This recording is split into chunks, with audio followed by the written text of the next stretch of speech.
Well, in today's message, I've borrowed some themes and ideas from a particular author that is a favorite of mine, a man by the name of John Ortberg. And that includes this opening story, which I'd just like to share that I think sets up our message very well. John writes this. He says, "Some time ago, my wife got me a very unique birthday present, a ride in a hot air balloon.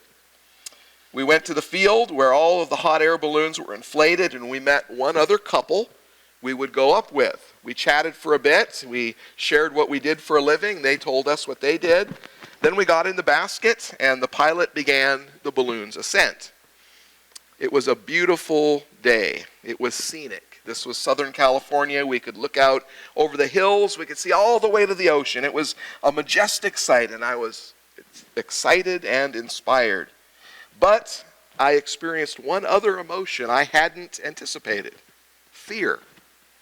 The balloon basket went up about to knee high. One good lurch, I thought, and I'd be right out of there. My palms began to sweat, my heart began to pound, and I was gripping the ropes. I thought I was the most frightened person in the basket until I looked over and saw my wife's face.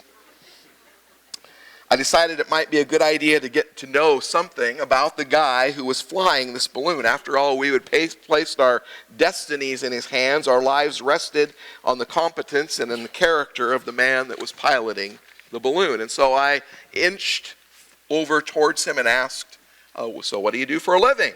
How did you get started flying balloons? I was hoping that he would say something like he was a neurosurgeon, or that he started flying hot air balloons because he used to be an astronaut and he just missed flying. But I knew we were in trouble when his response began with, "Well, it's like this, dude." He didn't actually have a job, he said. He mostly just surfed. He said he began flying hot air balloons after he was driving his pickup truck and had too much to drink. He had gotten into a rather bad accident and injured his brother, who was no longer able to get along too well. He started flying hot air balloons to give his brother something to watch. Then he said, "By the way, when we descend, if the descent is just a little bumpy, it's because I've never flown this particular balloon before, and I'm not quite sure how it's going to go when we go down."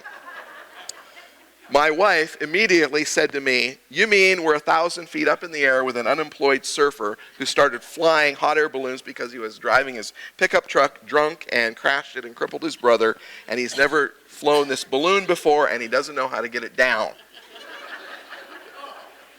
Well, the other couple had not spoken a word during the whole flight, but now the wife spoke up for the only time during the journey. She said to me, "You're a pastor. Do something religious."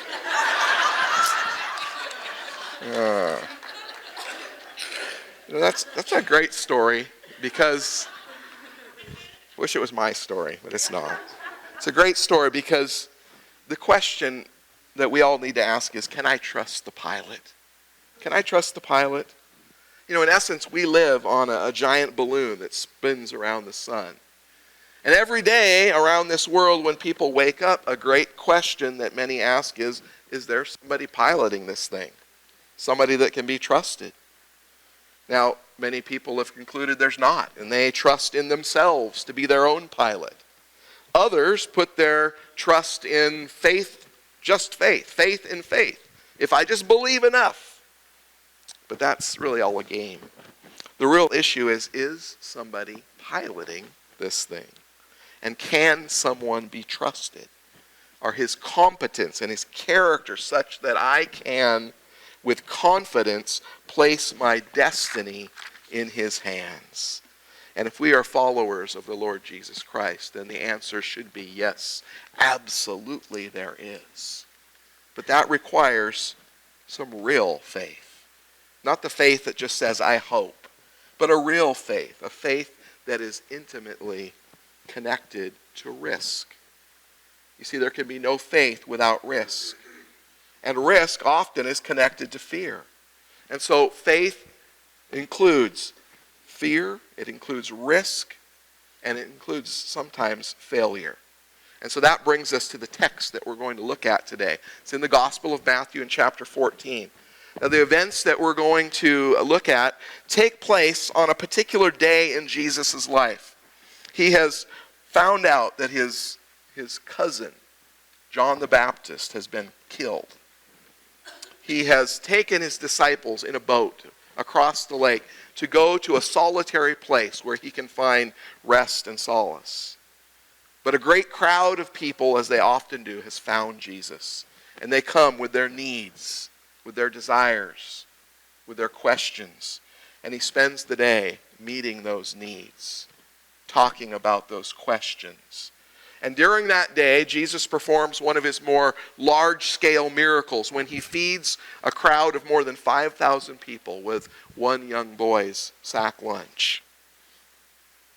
And the event that follows then is the event that we'll look at today. And it illustrates for us the necessity of the power of faith in our lives as it intersects with risk and ultimately results in reward. And so let's take a look beginning in verse 22 of chapter 14. The very first word there, it says immediately.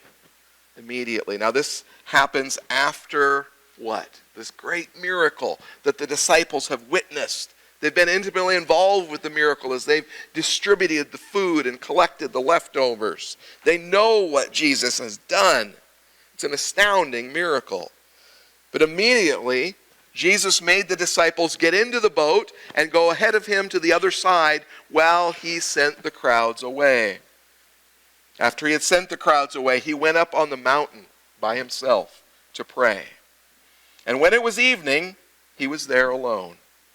But the boat was already a long distance from the land, battered by the waves, for the wind was contrary.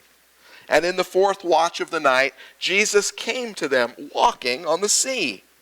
When the disciples saw him walking on the sea, they were terrified and said, "It is a ghost." And they cried out in fear. But immediately Jesus spoke to them, saying, "Take courage, it is I. Do not be afraid." Peter said to him, "Lord, if it is you, command me to come to you on the water." And Jesus said, "Come." And Peter got out of the boat and walked on the water and came towards Jesus. But seeing the wind, he became frightened, and beginning to sink, he cried out, "Lord, save me!" Immediately Jesus stretched out his hand and took hold of him and said, "Peter, you of little faith, why did you doubt?" And when they got into the boat, the wind stopped. And those who were in the boat worshipped Jesus, saying, "You are certainly God's Son." Faith requires a number of things. One of the things it requires is that we risk some failure. Real faith requires risking failure. According to verse 24, when this storm came along, it was so rough that the disciples couldn't make it across the lake. Now remember, these are professional fishermen. They'd been at sea on this lake many, many times. But verse 25 tells us that they're frightened, and it's then that Jesus comes in the fourth watch of the night. That's sometime between 3 and 6 in the morning. So it's the middle of the night. And picture in your mind, if you will, the size of the waves, the strength of the wind, and the darkness of the night. Picture this little boat struggling to avoid being capsized. Matthew says that the boat was tormented by the waves. That's the original language. It's tormented. The men are cold, they're wet, they're exhausted, they are clearly terrified. These are the conditions under which Peter is going to get out of the boat. Now, I have never walked on water. Does that happen to anybody here? I didn't think so. I would think it would be difficult enough to get out of the boat in the middle of a lake and try to walk on water when it's calm and it's daylight and the sun is out. That would take about as much courage as the average person could probably muster. So imagine doing it when the waves are crashing and the wind is at gale force and it's 3 in the morning and the night is black and Peter gets out. and he falls. He doesn't make it. It's a failure, isn't it? Or is it? I wonder if you've ever failed a test, if you've ever been cut from a team, if you ever didn't get the job, or lost out on the promotion, or didn't get the grade you expected, if you've ever been impatient with a young child, if you've ever said the wrong thing or stuck your foot in your mouth, if you've ever experienced failure of any kind. Does that resonate with anybody? You understand what failure is? You see, all of us are would-be water walkers. And God did not intend for human beings, his children, created in his divine image, to go through life in a desperate attempt to avoid failure. And yet so often, that's how we live our lives. You see, we like to stay in the boat because the boat is safe. The boat is secure. The boat can be comfortable. And as we look out, the water is high and the waves are rough and the wind is strong and the night is dark around us. There's a storm out there. And if we get out of our boat, we just might sink. But if we don't get out of the boat, we will never walk. Because you see, if we want to walk on the water, we have to get out of the boat. As followers of Jesus Christ, there is something, really someone inside us that tells us that our lives are about something more than just sitting in the boat cruising through life. There's something in us pushing us to walk on the water. Something that is calling us to leave the routines of comfortable existence and instead to pursue the adventure of following Jesus Christ. That's why Jesus comes to his disciples. He comes to them on that sea, and the disciples see him walking on the water, and the scripture says that they are terrified. Who wouldn't be? And Jesus calls out, "Have no fear, it's me." And really what he's communicating to them is, guys, you can trust me. Trust my character. Trust my confidence.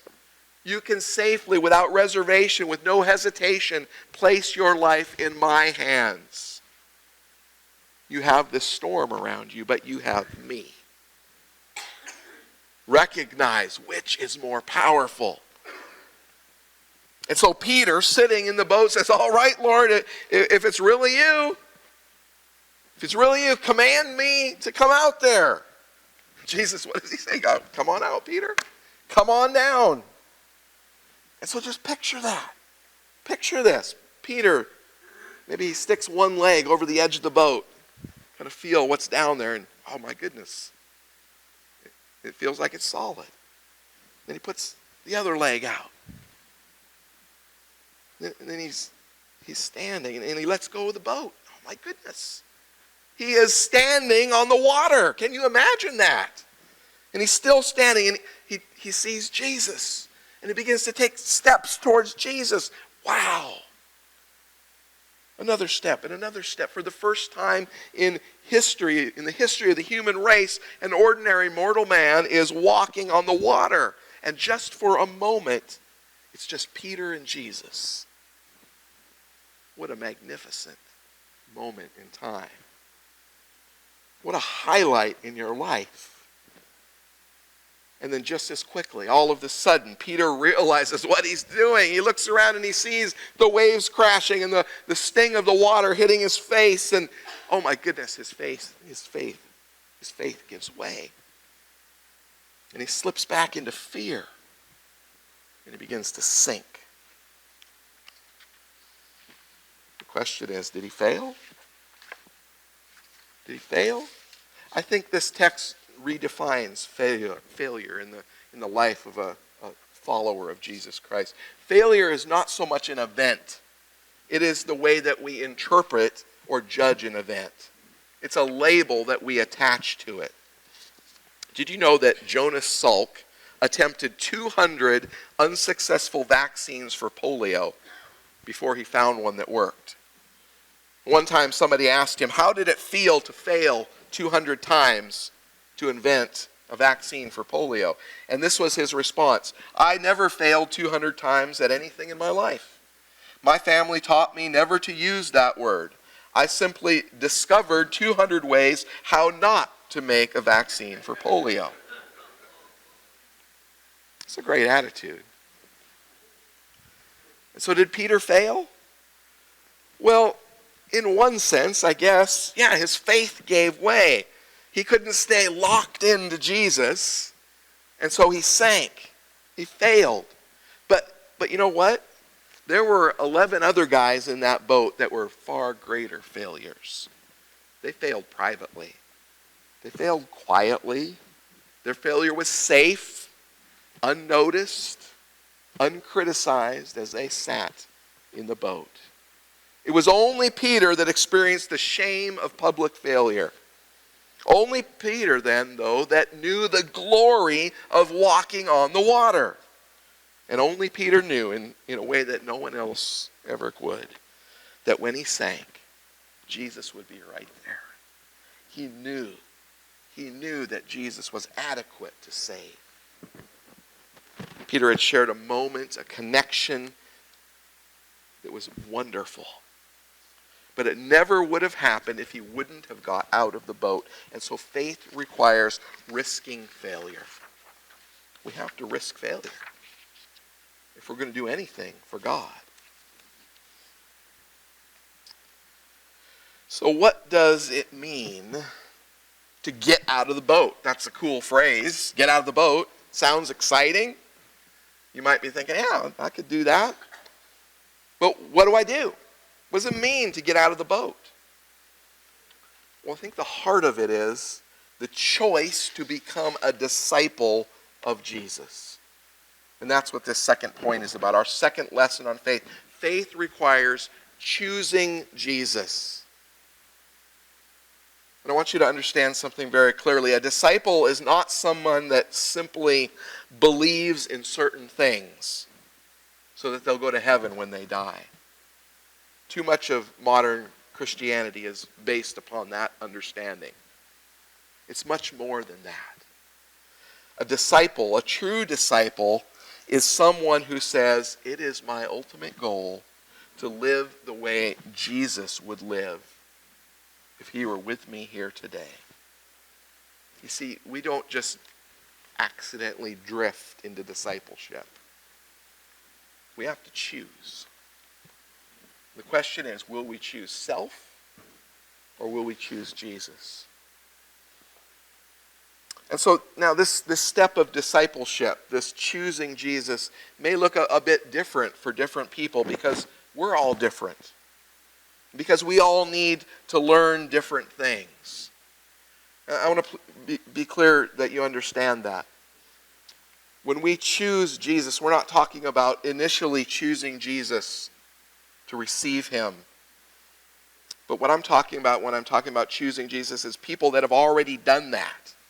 We're past the point of choosing Jesus, and now we're making an ongoing decision to choose Jesus, to live with Jesus, to follow Jesus, to learn from him.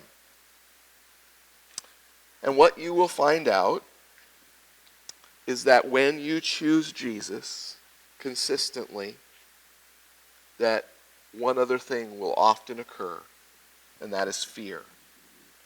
Fear will happen over and over again. So what's important is how we choose to react. Will we react to that fear in ourself, trying to be overcomers, trying to be brave, or staying hunkered down in our boat?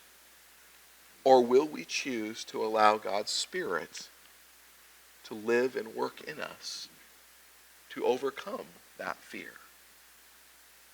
Because that is what God wants to do. Jesus commands the disciples to get into the boat. And they do that. And then the storm comes and they're afraid. Jesus comes to them on the sea. And when they see him, they are terrified. Jesus says, take heart, don't be afraid. Peter asks what he's supposed to do. Jesus says, take the next step. And so Peter gets out of the boat, walks, and then he sinks. And what does he experience? More fear. See a theme there? Jesus rescues him once again. And that is not the last time that Peter is going to face panic or fear in his life. You see, to be a disciple is to be a learner or a student. It is to choose to grow in Christ. And growth means entering new territory, doing things that might be uncomfortable to us, getting out of the boat. But here's the amazing thing about discipleship. Every time you get out of the boat, every time you enter a new challenge area, even though you experience fear, Jesus is there. He's there to grab your hand. Discipleship is a consistent choice between comfort or risk. To be a disciple is to renounce comfort and to take a risk for Jesus. Now, that's a hard lesson for a lot of us because we live in a culture that loves comfort, right? We love comfort. We like to come home and say, I want to sit on my couch, pick up my remote, point it at my TV, and just kind of veg out. What do we call those people? Couch potatoes. That's not great training for discipleship. We could take that analogy and put it on those 11 guys in the boat, and we could call them boat potatoes. You see, they didn't want to run the risk. They didn't want to experience the fear. They didn't want to get out of the boat. You know, sometimes churches are full of folks who we might call pew potatoes. People whose religious faith amounts to little more than spiritual padding that will add comfort to their lives. You know, we've got a pretty nice boat. We haven't been out of it in a long time. It's pretty comfortable in there. Maybe we can remember back to a time a long time ago when we stepped out of the boat, maybe even on a regular basis. Jesus, give me the word and I'll come. But maybe, just maybe, we've gotten a little comfortable in our boat and we don't step out very often anymore. Here's a story that illustrates this. A man by the name of Peter Sinchin writes this story. He says, my brothers and I had traveled to the western edge of Zimbabwe to raft the Zambezi River. We boarded our raft at the base of the Victoria Falls. Massive amounts of water spilled over the top of the giant falls and dropped almost 1,000 feet. The roar was deafening. The falls are the largest in the world, more than a mile wide and 300 feet high. Mist from the spray that fills the air like fog can be seen for 50 miles away. The water from the falls rushes down the gorge in torrents, creating the world's largest rapids. In the United States, the highest class rapid that you're allowed to raft is a class 5. The Zambezi's whitewater rapids can top 7 or class 8. And so Peter writes, as he sat on the edge of that 8-person raft, all suited up in a tight overstuffed life jacket and a thick crash helmet, he found himself thinking, the Zambezi can't be that dangerous, can it? But then he said, the guide was giving instructions, and he said, when the raft flips. Peter said, there was no if the raft flips or on the off chance we get flipped, but when the raft flips. He went on and he said, stay in the rough water. The guide said, you will be tempted to swim toward the calm water at the edge of the banks. Don't do it, because it is in the calm water that the crocodiles wait for you. They are large and they are very hungry. And even when the raft flips, stay in the rough water. I like that story. You see, staying in the boat or heading for the calm water or sitting in the pew those things, those will damage our spirit. You see, God needs us out there in the rough water. He needs us pouring ourselves into the lives of others.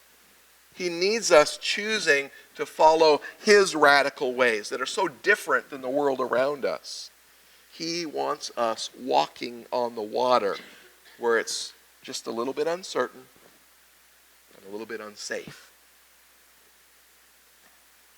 You see, walking on the water is about coming to Jesus, about choosing Jesus.